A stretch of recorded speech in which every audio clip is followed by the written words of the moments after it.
เจริญพรท่านสาธุชนทั้งหลาย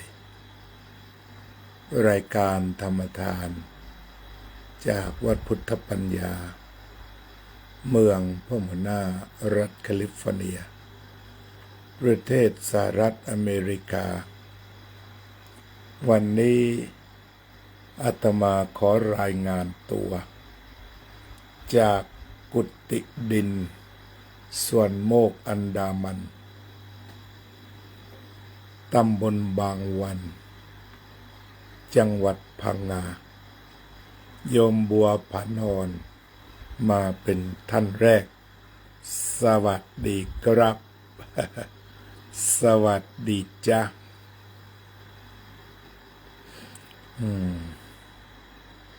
พบกัน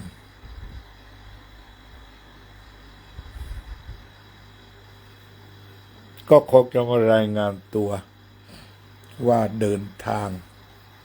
ถึงประเทศไทยโดยสวัสดิภาพก็จะเล่าการเดินทางออกตอนเย็น2569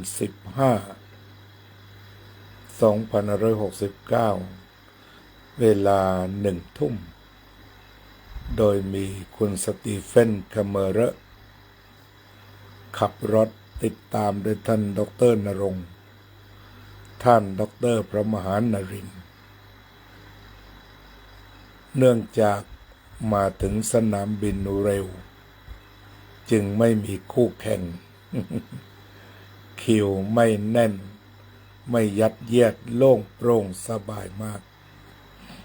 พร้อมทั้งได้ขอ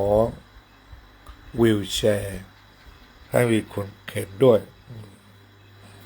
ยิ่งทำให้การเดินทางเรียกว่าสะดวกสบายก็นั่งรอเครื่องบินร่วม3 ชั่วโมงเพราะเราเดินทางไปไว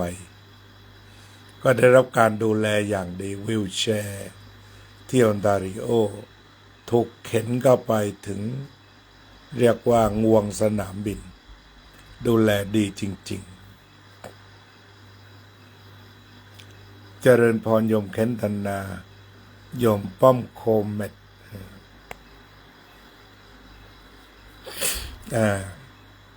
นี่ก็เป็นการเดินทางออกจากออนทาริโอก็รอนแรมมาร่วม12 ชั่วโมงเครื่องบินมาลงที่ไต้หวันเจริญพรโยมอุบลอินทวงศ์ Hello good morning Deep good evening from Thailand เนื่องจากมีเวลาต่อเครื่องนี่น้อยจริงๆเครื่องลงตี 5:30แต่ว่ากว่าจะเสร็จก็ประมาณ6 โมง Good to see you smile respect thank you ก็มีเวลา30 นาทีที่จะไปยังประตู 4A ซึ่งอยู่ไกลมากเจริญพรธนาลิกาทรายผู้อำนวยการโรงเรียนบ้านแม่วากทีนี้ก็รอรถเข็นอยู่พักหนึ่งตอนนี้15:05 นาทีสวิตเซอร์แลนด์เจริญพรเมืองไทย3 ทุ่ม รออยู่เดียวก็ไม่มีทีท่าว่าจะมารับพอมาที่ประตูก็ถามเขาว่าไปทางวีลแชร์อยู่ตรงไหนแล้วก็ส่งตัวให้เขาดูเขาก็ไปทางนี้ก่อนเดี๋ยววีลแชร์อยู่ข้างหน้าเขาว่างั้นเราก็ไปมันต่างจากคราวที่แล้วพอเขาดักประตูให้เราเลี้ยวเขาก็จะไปตรวจของที่เรานำผ่านไปแต่เที่ยวนี้พอเลี้ยวเสร็จก็หลุดมาตรงทางเดินเจริญพรยมประพันธ์วงศ์พาณิชย์วันนี้ก็เป็นเจ้าภาพถวายอาหารเพลที่สวนโมกอันดามัน คุณโยมเป็นประธานอยู่อาจารย์นารีแล้วก็ทำน้ำพริกมะม่วงถวายน้ำพริกมะม่วงนี่กำลังดีเรียกว่ามะม่วงเบาเรียกว่างั้นลูกเล็กๆทำน้ำพริกเครื่องจิ้มต่างๆเรียกว่าชันจนอิ่มมากเลยบรรดาผักต่างๆทั้งลูกเนียงสตออมราขี้นกเนี่ยมาพร้อมหมดขิงข่าข่าขาวเดี๋ยวขมิ้นขาวเนี่ยก็มาเลี้ยงเพลทีนี้ตรงไต้หวันนี่เองที่ไม่ได้รถเข็นเพราะเนื่องมาจากว่ามันหลุดออกมาแล้วแต่มีเห็นก็มีคนเข็นอยู่เหมือนกันแต่เราเลี้ยวออกมาเขาว่าให้ไปข้างหน้าก่อนแล้วก็ไม่เจอเลยแถวๆนั้นมันก็มีกองรถเข็นอยู่แต่ไม่เจอคนเราก็มาเจอชาว LA ก็กำลังหาประตูไปต้องหาประตูเองเพราะว่าประตูออกเนี่ยไม่มีใครนั่งอยู่พอรู้ทางก็เรียกว่าสับเท้าเต็มที่ไปถึงเหลืออีก10 นาทีจะเรียกขึ้นเครื่องดื่มน้ำได้ขวดหนึ่งจากนั้นเรียกขึ้นเครื่องทันทีด้วยความรวดเร็วแล้วก็ทางสายการบินเขาเห็นเราแก่เขาใช้คำว่าใครที่ต้องการความช่วยเหลือก่อนเราก็ไปโชว์ความแก่ให้เห็นเขาบอกเอาทางนั้นไปเลยต้องการวีลแชร์ไหมเขาก็ถามตรงหน้าตรงนั้นแล้วก็คงจะเดินได้แล้วมั้งมันถึงงวงแล้วเนี่ยก็เดินเข้าไปก็เป็นคนไทยทั้งนั้นเที่ยวที่จะเดินทางจากไต้หวันไปไทยก็ดูแลถวายน้ำท่าเป็นอย่างดีแล้วก็บอกว่าถ้าพระคุณเจ้าจะใช้วีลแชร์ก็ให้นั่งให้เป็นคนสุดท้ายของเครื่องบินโยมโจโจบูโยมประพันธ์บ่าวเหนื่อยพอหรือบ่าวเหนื่อยได้ออกรายการฮีทถึงก่อนก้าวแต่เช้าก็เลยนั่งจนคนสุดท้ายแล้วค่อยออกพอออกเสร็จแล้วเขาก็เลยเรียกรถเข็นมารอตรงหน้าประตูเครื่องบินแล้วก็ป้ายหนุ่มคนนี้ก็อัธยาศัยดี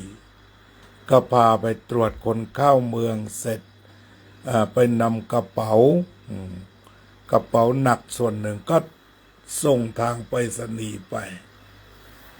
ข้าวของต่างๆที่จะส่งก็ส่งให้เรียบร้อยและหลังจากนั้นก็มีที่เราจะเดินทางสายการบินที่ซื้อน้ำหนักไว้20 กิโลกรัมก็ทุกอย่างผ่านพ้นแต่ว่านั่นมันจะบีบด้วยเวลา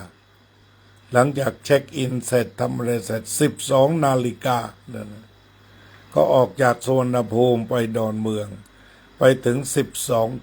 12:30ลุงบอกนั้นเผลอๆเหยียบ140ไปเลยก็ปลอดภัยด้วยดีพอไปถึงก็เช็คอินนกแอร์ก็ดีก็บอกว่าอาตมาคงเดินไม่ไหวแล้วมันไกลที่นี่จำได้แล้วเดี๋ยวเขาก็เรียกรถเข็นอัธยาศัยดีมากจนกระทั่งขึ้นเครื่องมาลงจังหวัดสุราษฎร์ธานีเจริญพรโยมรุ่งนภาโรจนะบุรานุนก็เดินทางมาถึงจังหวัดสุราษฎร์ธานีแล้วก็ได้พักผ่อนอยู่ที่บ้านหลานชาย1 คืน05:20ก็เดินทางไปสวนโมกอันดามันที่ได้ทำคลิปให้ญาติโยมทั้งหลายได้ดูมาที่นี่ก็มาที่วัดบางวันเขากำลังปิดทองฝั่งลูกนิมิตคนมากเหลือเกินคนมากก็คิดว่ามาฉันเพลเสร็จแล้วอาจจะกลับเข้าไปดูแต่ปรากฏว่าเหนื่อยมาก ประกอบว่าฉันอาหารได้เยอะฉันประเภทแป้งแล้วก็พวก น้ำพริกพวกแกงแบบปักใต้เรียกว่าค่อนข้างจะเผลอฉันเยอะไปหน่อย กลับมานอนที่บ้านดิน เจริญพรโยมทิติมามาโตกลับมาจำวัดที่บ้านดินเนี่ยแล้วก็บ้านดินดูซะหน่อยนะเนี่ยเป็นบ้านดินคุณกฤษสีฟ้า